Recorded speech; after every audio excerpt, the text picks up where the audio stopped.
Hello, I'm FKX Toycat, and welcome back to an episode of my Minecraft Xbox Update Adventures Let's Play. This is the weekly update into what's been going on in my survival world, and indeed life, the universe, and everything in between. And in today's episode, I have something a little bit different to be doing, because it feels like a bit of a rewind in time. I mean, 1.15 just came out, but let's be real, it's a meme update, it's not a very big update, it's a bug fix update that happens to also contain a brand new bug for Minecraft, and something about this update coming out really allows me to appreciate the update before. And recently, I've been really enjoying working on my villager village, or my NPC village thing. I've been working on my kind of emerald farm, let's call it that way, my farm for diamond pickaxes, however you want to describe it. I've been having a lot of fun working on it, and I figured let's do that for this Let's Play, because again, this is the weekly update as to what's been going on the last week, and besides, obviously, the 7,000 block road, besides the very silly things like that we've been working on via streams, because Streamless came to an end, obviously the biggest thing I have been working on in the last week has been this villager stuff, and has been a video about pickaxes and how I have so many of the exact same pickaxe and how I intend to turn these into mega pickaxes. Basically, like, you know, I've been working on stuff to do with that, and I just figured, like, oh yeah, this is meant to be what the Let's Play is about, so let's go through it today. And yeah, I wanted to work on my village, basically. If you don't, what I recommend for everyone is to, like, have a village, which is your, like, super stronghold village. It's just always a good idea, and that's what we're doing today. So we're going to take some logs as well, which we apparently have in excess supply, just lying around a chest here from when I was slowly destroying this jungle, then gave up like a quarter of the way in, when I realized how big a jungle was, because, you know, mistakes are made every now and then.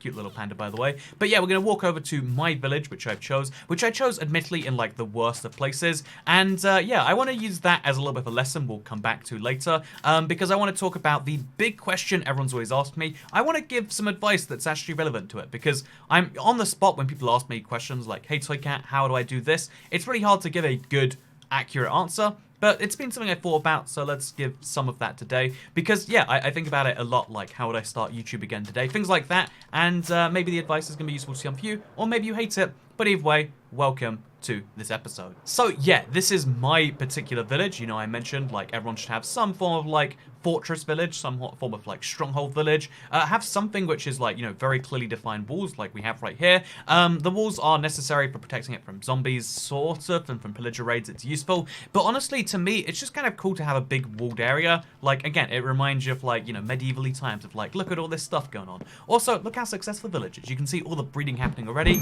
This is a lively, great place filled with actual wildlife, and apparently cats too, which happens inside these walls. Outside these walls, it's not so much. There's something beautiful about how alive villagers actually feel in this update, because every villager has his own little task to be doing. These villagers go to the little farm things, these villagers go to the blacksmith tables, these villagers go to their little cartography tables, and they're very useful for sugarcane stuff.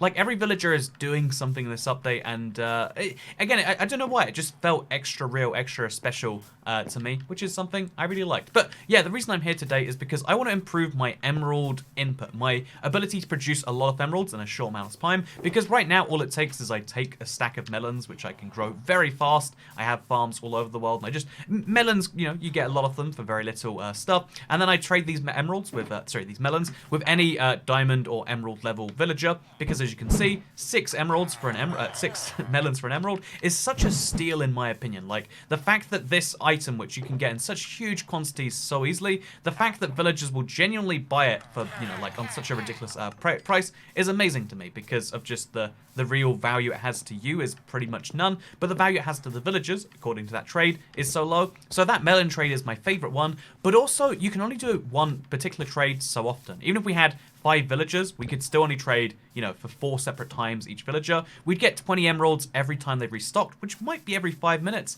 20 emeralds in 5 minutes isn't great, so how do we improve that? Well, with these same villagers that we come after anyway, we could trade for the wheat, but it's, you know, wheat, it's a manually farmed thing. We can go for pumpkins, which are great, and we actually are working on that. They're a little bit slower to get, 6 pumpkins, as opposed to getting 4 or 8 of these, you know, melons, which we can also do. But then also eggs, you know, a stack of them is, you know, like, it's a lot in terms of inventory space, but a stack of eggs is really easy to come by, so why don't we also start doing eggs at the same time? Why don't we do pumpkins at the same time? If we do all 3 of these things, then instead of getting 20, you know, by the way, where are these eggs that I could theoretically sell? But, you know, like, instead of doing 20 emeralds in one batch from 5 villagers, we could do 60, the max number of pumpkins, the max number of eggs, and the max number of melons. And then if we combine that with also, you know, the cartographers, which I can sell paper to, again, a resource I have in such ridiculous quantities that it's not even worth, you know, bring up right here.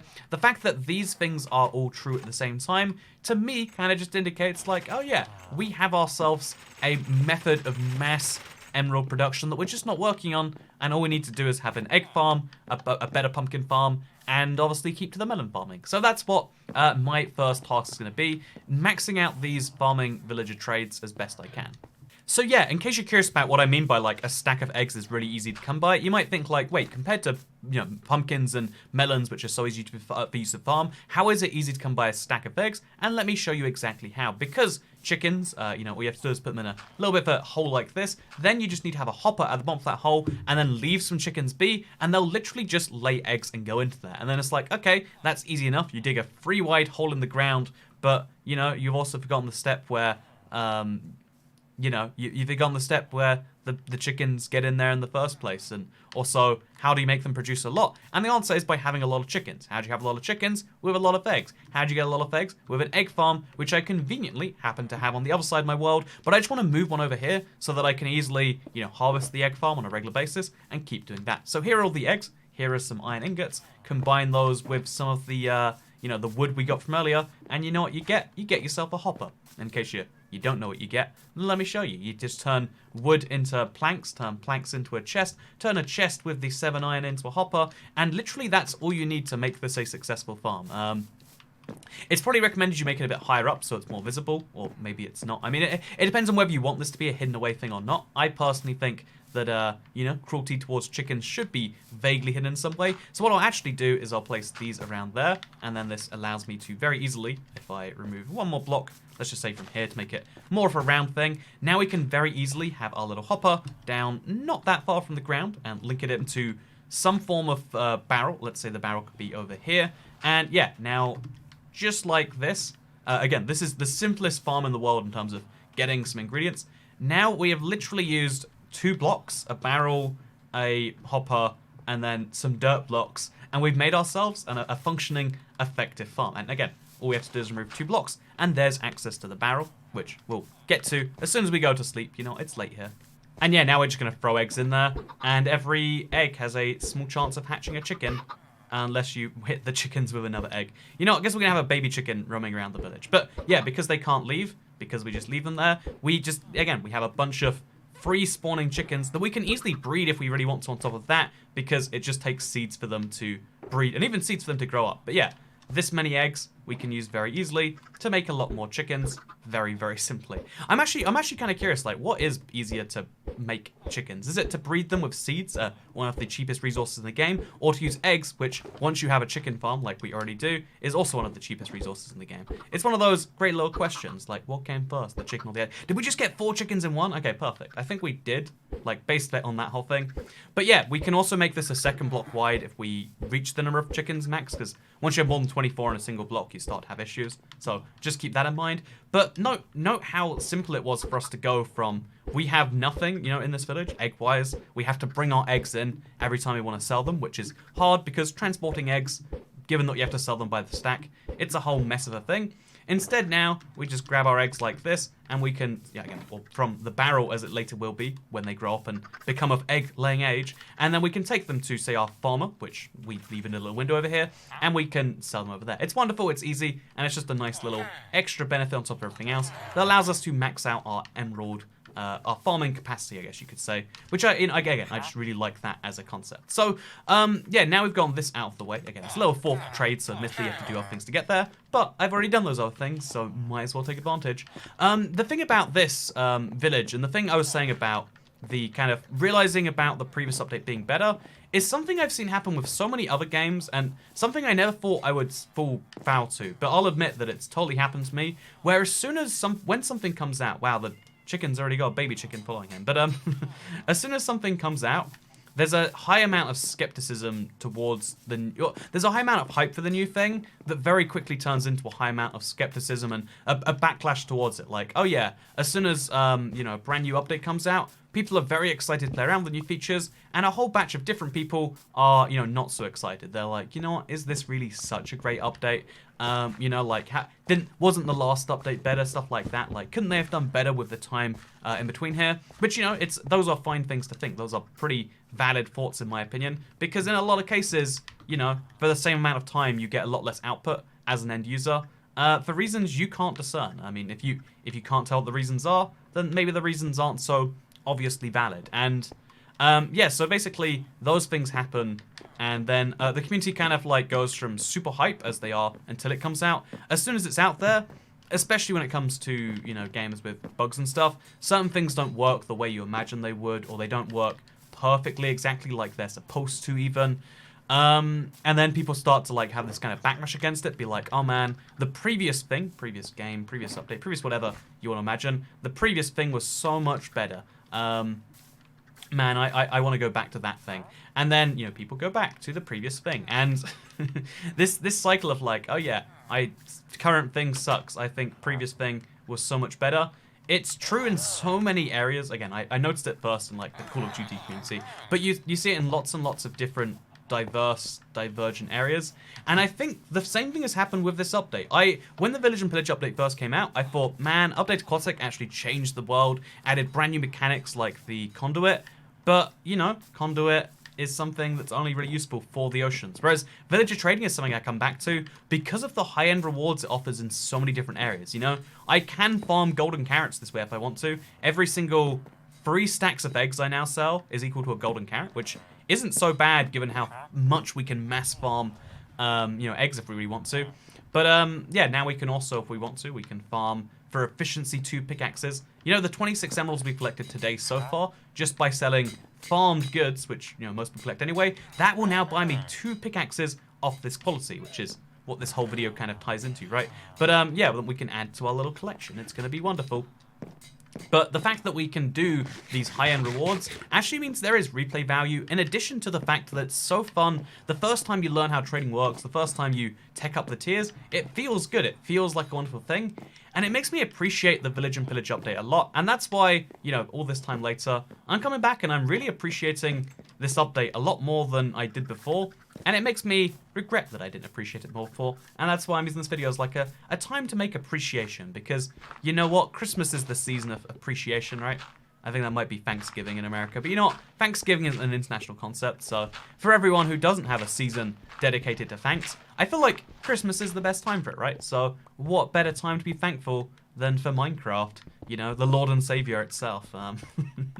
I can't see any other way that you would do that thing. So, yeah, the basic plan here, again, to be clear, is we want to have a lot of pumpkins, farmable very easy. I want to have, like, some, you know, manual farms for when we want to do that. I also want to definitely get into the concept of automatic farms, because, again, we can farm, you know, the chicken farm being automatic is nice and great and stuff, but, like, when you have to manually farm stuff, you need to be willing to do it much slower versus... I don't know, like, when you have an automatic farm, it runs in the background, which means you can do other stuff at the same time.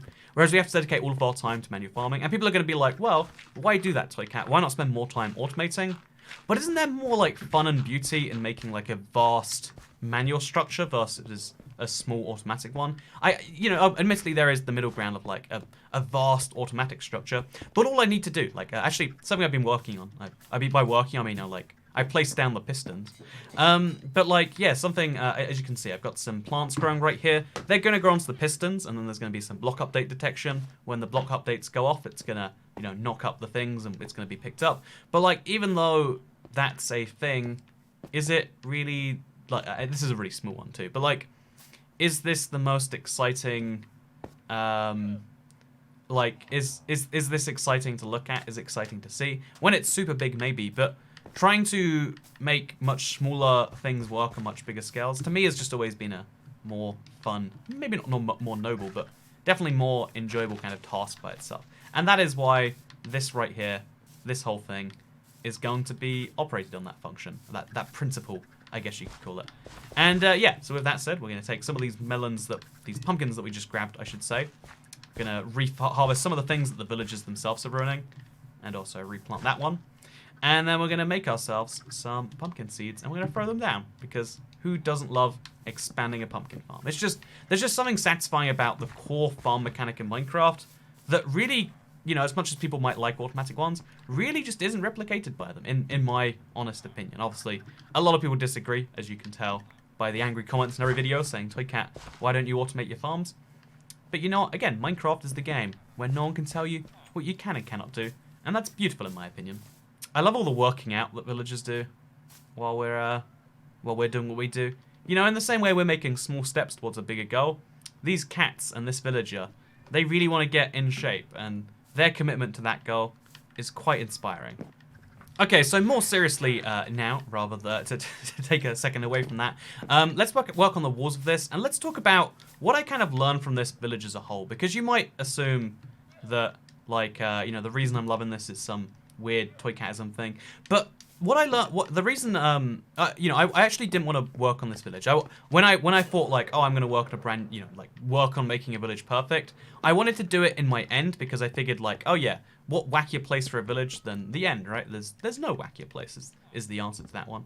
Also, I feel like this should go a block higher up, so I might just do that. Have this go up there, and then have it come down. I feel like that'd be a much nicer way to match this, and we'll do the same on the other side when we get there. But yeah, so one of the things that I feel like, because this, by the way, this is such a small thing, I don't know how I haven't gone around to. One of the, okay, let's go back another block down. One of the things about villages that I always thought was like, oh yeah, I'm gonna make like a perfect village eventually, and then like I've been planning it for a while, I'm gonna make one in the end. You might have seen my current exploits about trying to make an end village. It's going pretty messily, to say the least. Like it's a whole process that isn't going perfectly. I'm gonna level view and admit that freely. But yeah, so like as a result, like I've just been like not doing this village so much because like why work on a village that you're just going to replace? But the a thing I learned about this that's kind of relevant to YouTube, and the reason I mentioned that earlier, it wasn't some weird clickbait strategy to make you watch the video, or maybe it was. Maybe my lie has effectively worked. But like yeah, basically the thing about this village that I learn is, and that, you know, the thing that this makes me realize, which is something that I hate admitting, is that you learn so much by failing. By making mistakes, you learn so much more about how to do something better in the future. And the reason I hate that is because when I was in school, we used to have like a teacher that'd be like, you know, I think as part of food technology even, so basically cooking classes. As part of cooking classes, there was something called evaluation, where you had to admit something you did wrong so you could do it better, you know, that you would do better next time. And, you know, every now and then I would do pretty well and be like, what did I do wrong? I don't actually know. And then, like, sometimes I'd just make something up and she'd be like, oh, you know, you didn't do that, you just made that one up, you know? So, kind of like how the first time when I did confessions in a church, because I grew up in a religious household. First times I did like confessions, I just made up all the things because it's like, I don't want to tell you my sins, but also I'm here in a box and you're kind of waiting on me to say things, so I'm gonna tell you whatever comes to mind. So yeah, basically in that similar fashion, you know, trying to like having to say you did something wrong when you didn't, like to pass a class or whatever, always hurt me. And in some cases, in I think it's English, they always said make a draft first, then improve from that first draft. And it's like, so if this first one doesn't matter, why would I put any effort into it? Like, if we have to do this a second time anyway, I'm gonna make the first one as bad as it can be, as minimal effort as it can be, that you won't, you know, like hate me for it. And then I'll put my actual effort into the second one, because why wouldn't you do that, you know? Why wouldn't that be your go-to strategy? It feels it feels a bit pointless to me to put any amount of effort into, you know, any amount of effort into putting your first draft to be good, because if it was, you might actually succeed and make it perfect, and then you'd have to somehow, you know, worsen it for the second draft because you can't do the same thing twice. But yeah, the thing I hate about my adult life is that I have learned that you make a lot of mistakes with your assumptions, even your dream assumptions, even your amazing visions. Sometimes you have these visions that you just have to turn into real-world things, but sometimes those real-world things you want to make are not good ideas to actually make. Sometimes there are real-world flaws with those ideas, and this is how I tie this board into YouTube, because the thing I love about YouTube as a platform, and the thing I would recommend to anyone who wants to get into it, is really just make a bunch of stuff that's bad. And you can't think of it as stuff that's deliberately bad, except I almost would go as far as to say, yeah, actually, the stuff you're going to make, it's going to be bad, and that's okay. That's not necessarily the end of the world. That might even be a healthy, good thing to do, because here's the deal about YouTube that I spot a lot of people think. A lot of people think, what this person does looks so easy, why don't I just do that? It's the same with villages for me. Like, village trading, farming is such a basic mechanic, like, how am I not doing it perfect? But what I'm ending up doing, incorrectly, that the small things that I don't think will bother me end up bothering me on the long scale. For instance, like now that my chickens should have grown up, I think they take 20 minutes. Okay, no, most of them are still not grown up, and something's going on down there that they're not liking. So no eggs in our barrel just yet. But like, there's lots of tiny things that you look at and you think, oh, that'll be entirely fine, but it doesn't really end up being that way. To give a better example than like apparently the chicken stuff, this villager being trapped inside the house is so much easier for me because I just find him, I trade my stuff, than looking around for villagers. In this case, one of them's over there. Okay, traded him a bunch.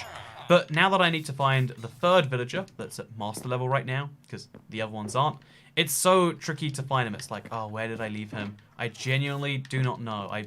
He's definitely around here somewhere. And that is an annoying process that I didn't realize I hated until the village grew to the stage where I couldn't find my farming villager anymore. When I got more farming villagers, it became harder to work out which one's which, where they all are. Is it this guy?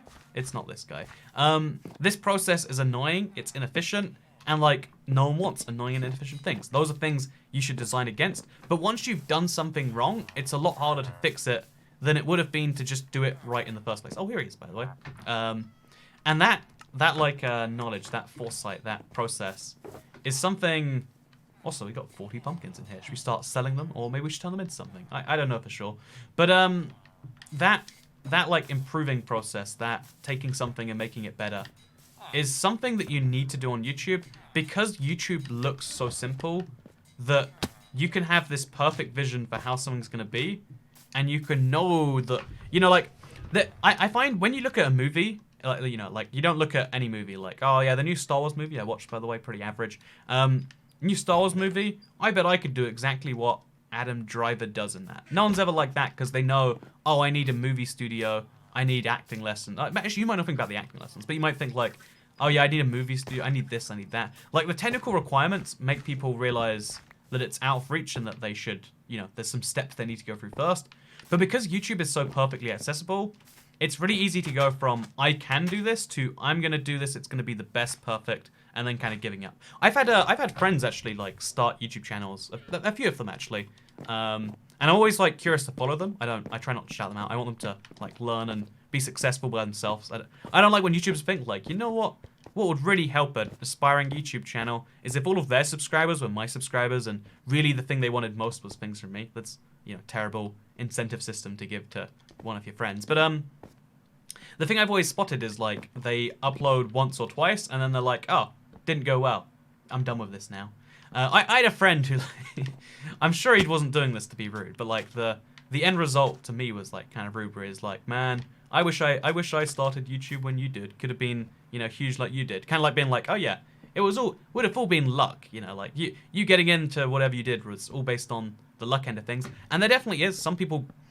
There is definitely a benefit to, if you could go back in time and make a YouTube channel, it would be easier than it is today.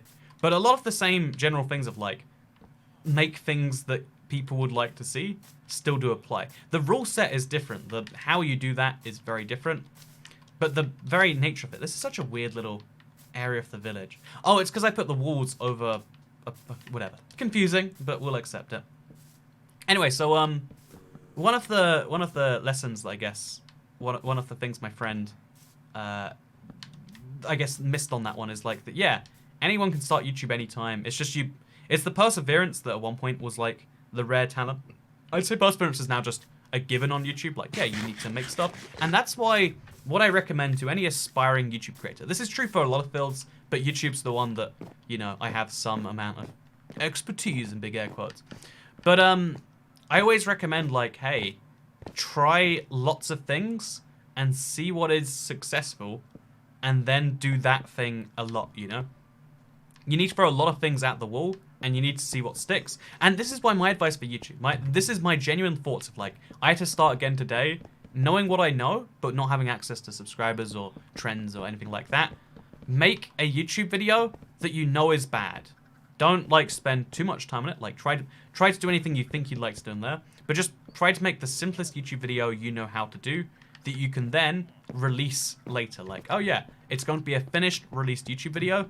Learn about how the YouTube process works by releasing a YouTube video, even one that you hate and that is awful, you know? Use that, like, now when you watch that video and you see that it's awful and you hate that it's awful and it brings you pain, use that pain to make you want to make better things, right? Use that, oh god, that's awful, and think about, how can I improve this? Maybe there are types of people who are really good at replicating what other people do. Personally, I'm not. You know, I've said this before. I'm a contrarian. I do really badly at recognizing other people's things. Also, we need to now go grab a bunch of, because one of the things I learned is that from my failures is that I should lock my villagers in a room. So here are some villagers locked in a room, both of which need potatoes, which means we need to get a bunch of potatoes.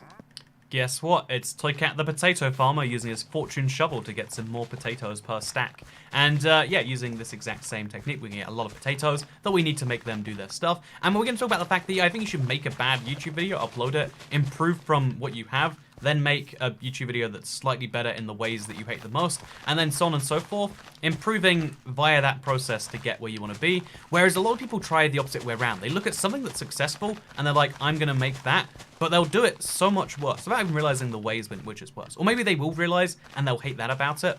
But yeah, you want to always start from the ground up, rather than start from the sky down, because you'll never be able to make something as good as, you know, someone who's been working on it for that amount of time, or at least you won't be able to do it as easily. You might be able to replicate something by spending hours on it, but that's not useful, especially when you don't have the existing audience that likes it, and when the audience that would like it already has a thing that they want. For instance, I don't know, let's say making the Star Wars movies is so easy, anyone can do it.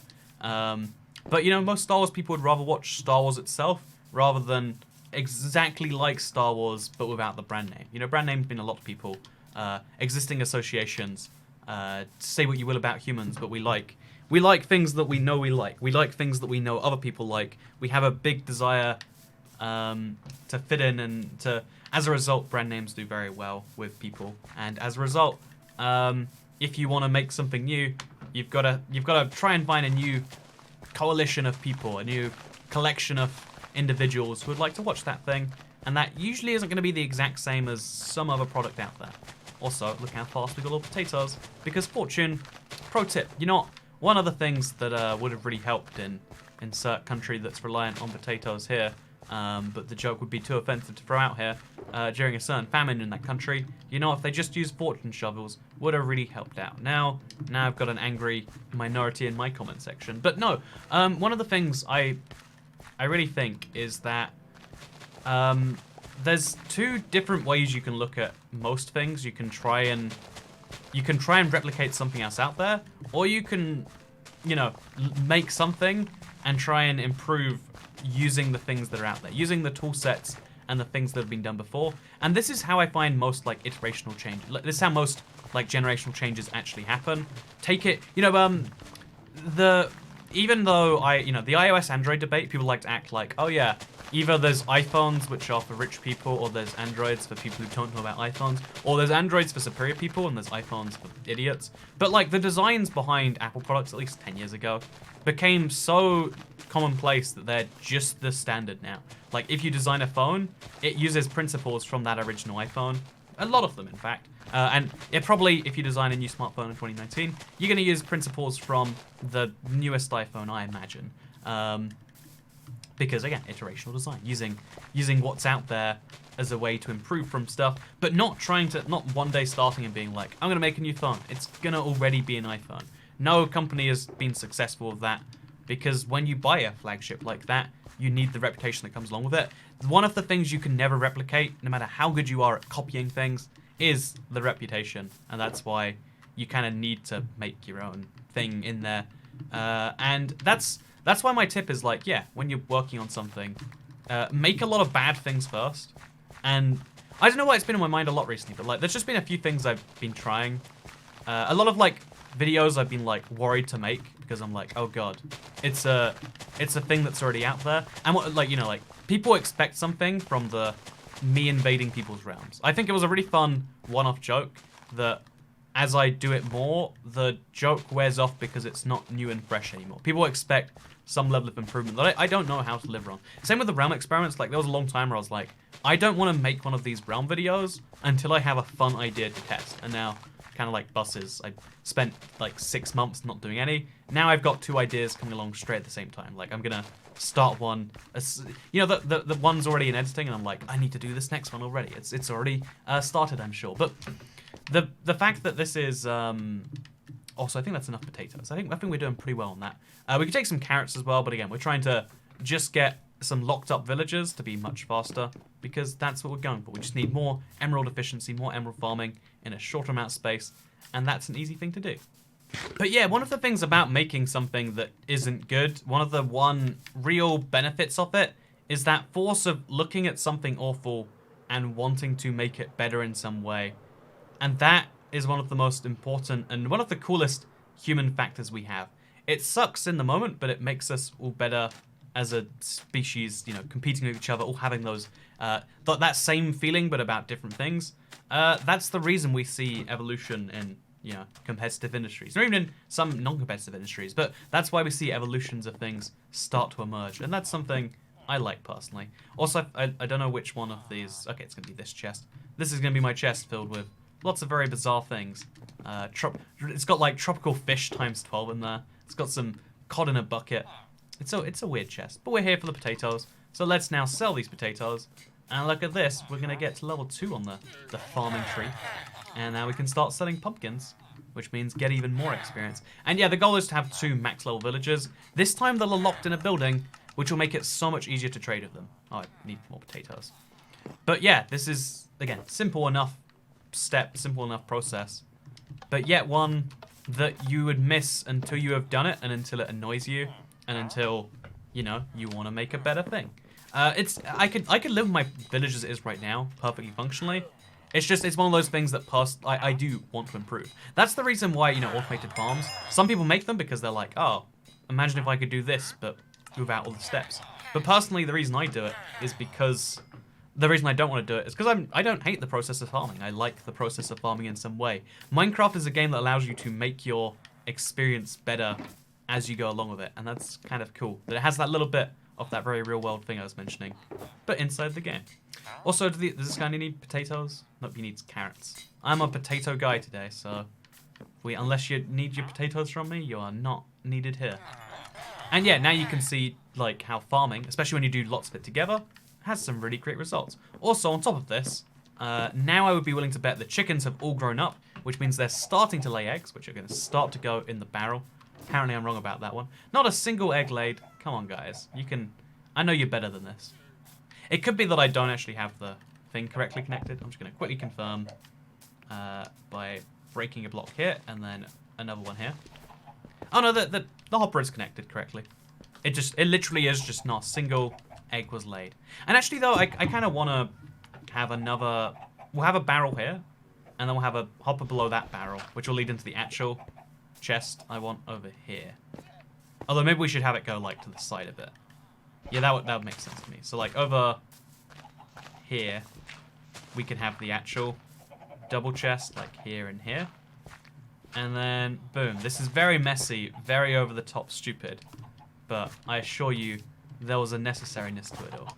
But yeah, for now, you can see how single hopper, single barrel creates something which will lead to emeralds. And yeah, I love simple solutions. I love effective solutions. You need to have efficiencies in everything.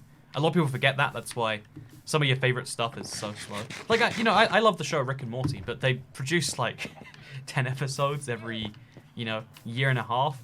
There's something wild about that. Something interesting about the ratio at which they can produce content versus you consume it. A whole 2 years of work can be consumed in that amount of time if every stage is perfect with no efficiencies being sought. And that's the endless to really quickly talk on a broader societal scale, one of the big, like, things, the back and forths we see happen in society all the time is between very business-minded people who are all about efficiencies and between very artistic-minded people who are all about the liberties. You actually kind of see it play out on the, this isn't about politics, but it does play out on the political spectrum that, like, the efficiency-minded people are more likely to be some amount of conservative, or, like, I guess the other way around is, you could argue. But, there's a correlation between those two things, and the artistic liberal thing often comes up. And this is why in areas where efficiencies aren't needed or sought, like at a university or something, that comes up a lot more, whereas the world of business tends to produce the opposite. There's a lot of really interesting characteristics of how the world develops, I find. And one of those is the endless fight between efficiencies, the struggles of efficiencies versus new things altogether.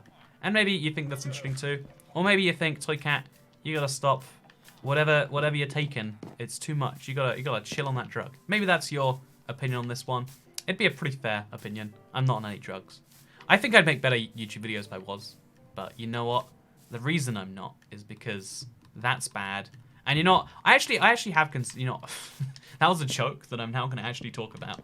But there are YouTubers that are, like, reliant on alcohol or reliant on some form of drug to make the videos for which people enjoy. That sounds like a terrible lifestyle to me, because you are financially encouraged to destroy yourself in exchange for money. And personally, I don't destroy myself for most amounts of money, unless it's bananas, in which case I'll do it for my pride and my dignity, but not a penny less. Anyway, in this episode, while still talking about other stuff while getting new things done, we expanded our pumpkin farm the tiniest bit, like literally 4 plants. We probably should go a lot further than that. It's just, we also placed this here. Although now that we can remove that, yeah, actually this is fine. Now we can actually, we solved an issue. We pointed it sideways, and now, I want to know when we get our first egg. Come on, guys. One of you can lay a darn egg in there, I bet. I'm willing to think. But yeah, so now we can actually have some water somewhere. We'll put it, like, down there. Because the water down there actually is, I think, the only water source affecting up there. So we just do the same over here somewhere. Like, just have a water block over here. This should also wet the water up there, or the ground up there. And now we can hoe over here as well. Ho, ho, ho, if you will. Oh, what a perfect... this actually, if you think about it, farming is the perfect activity for Christmas. There is not a single one that comes close to being this festive. Just remember that in your soul the next time you think this is a bad idea for a Christmas video. Because it is my last video before Christmas. A time of year which is filled with joy and a almost feeling that you should be joyous and festive and loving to all your compatriots, right? It's a really interesting season for me because the obligation of having to feel, the obligation of needing to feel jolly, the obligation of, like, needing to feel super, how do I put this one? Like, having to, be in that spirit. There's something weird about that. There's something weird about most, like, human obligation feelings to me. Like, when you have to feel a certain way, when society pressures you, it's really uncomfortable with me. I don't like, I don't know, I didn't like birthdays for a long time, so it's like, oh, everyone tells me that this is a great time of year. Why is it great? What do you think you know about me that you can assume that it's so great? Obviously way overthinking the fact that people are just trying to be nice, and there's a day of the year where they do that. But the same thing, like, it does ring some amount of truth to me for Christmas as well, where it's like, why is this a festive time of year? What about it actually makes it special? It's a day of the year that has some pagan roots that, their old gods did things on these days, and we turned it into the birth of a man from the Middle East who we know wasn't born in that time. And for some reason, even though society's gone more and more a-religious, for some reason, that concept of this person being born at that time in these circumstances is something we all want to keep regardless. But rather than thinking about it too deeply and, like, giving yourself a hernia from all of that, logicking around the place, instead you can just be like, oh yeah, well, Christmas is a season, and You know, it's an opportunity to feel that way. Rather than being an obligation, it can be a treat that you can put yourself into, that you don't have to, you don't need to. And once you realize that you don't need to, it feels a lot better that you can. You know, in fact, that's another way to put this, I guess. Like Christmas, it's coming up. You don't need to do it. I think having a Christmas where you're deliberately not jolly is great because it reminds you that, like, oh yeah, that was never required. It's always just an option that I can choose to have if I want to. Just like that, 9 eggs have appeared. It's crazy, we had none for so long and then 9 all at the same time. I don't know the logic in it. I think they all have the same, it's like a 5-minute timer roughly. And maybe because they're all born at the same time, they all lay eggs at the same time. And then, I don't know, it seems very weird to me regardless. But I guess now our eggs come in, and then we can use the same eggs that we get from this chicken farm to make more chickens if we want to. Or we can use the seeds we got from earlier, and we can breed the chickens, which is actually preferable just in this case, just because it means we get experience. Because who doesn't love getting from level 26 to... Wait, can our chickens even breed? Are they like so close together that they can't touch? Isn't that a beautiful way to end this video? You can be so close to someone that you can't touch them sometimes. And isn't that beautiful or tragic? It's one of the two. Yeah, there's something about this. I recommend if you want a real chicken farm that's actually going to spew out eggs fast enough to sell them, we probably need to have this be too wide. So we'd have to have a second... you know, we can just put that in right now. It's like, it's very little effort. It's literally just destroy a block there, now destroy a block. Oh god, oh god, oh god, oh god, oh god. Oh, there's a cat in there as well. Of course, it's a village. There's going to be cats everywhere. So also, when you're in a village, watch out for the thing. However, just now I did level up because they did see each other. So yeah, cover up your thing. Trapdoors might be smart. We could just put dirt on them. Like, do we need to see the chickens? I guess we don't. Now we have a box which eggs magically come out of every so often. Isn't that beautiful? And yeah, if we go AFK for a certain amount of time, or do something else, like AFK has some connotations to it. But then that will happen. If once we do go somewhere else or do something else, things will just wonderfully happen there. And yeah, this is still a mess, but you can see what I'm working on in this video. It wasn't meant to be a video where you saw the thing get done. Just like Christmas itself, it's never really done. It's just a thing that happens. It comes, it goes. And just like you, I hope you had, just like me, I hope you had a wonderful time today. You can like the video if so. You can share if you really liked it. You can subscribe if you're around here, because I hope you all enjoyed this video. And I'm gonna see you all in the next one. Goodbye.